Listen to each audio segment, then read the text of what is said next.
Let us understand some of the common operations that can be performed on any type of collection. Here we will see details related to list and set. However, these can be applicable even on dict as well as tuple.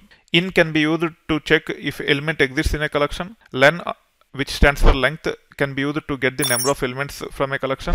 Sorted, to sort the data. Original collection will be untouched, which means it is not in place sorting.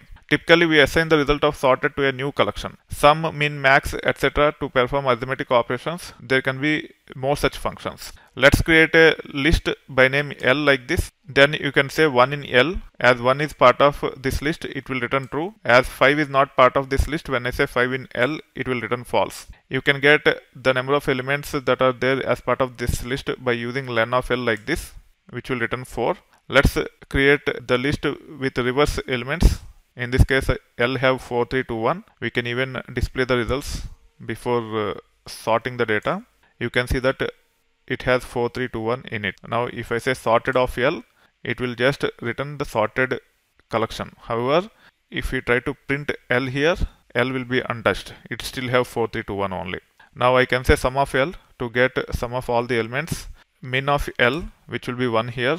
Max of L, which will be 4. Let's create a set with name S with 4 elements 1, 2, 3, 4. You can actually check the type of this by saying type of S, which we have already seen earlier.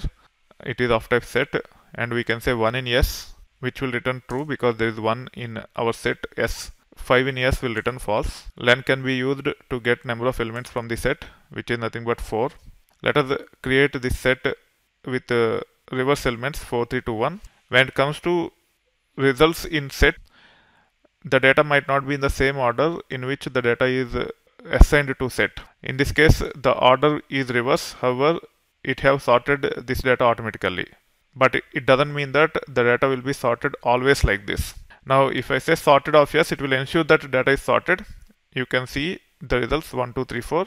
You can also use functions such as sum to get the sum of all the elements in S, which is nothing but 10.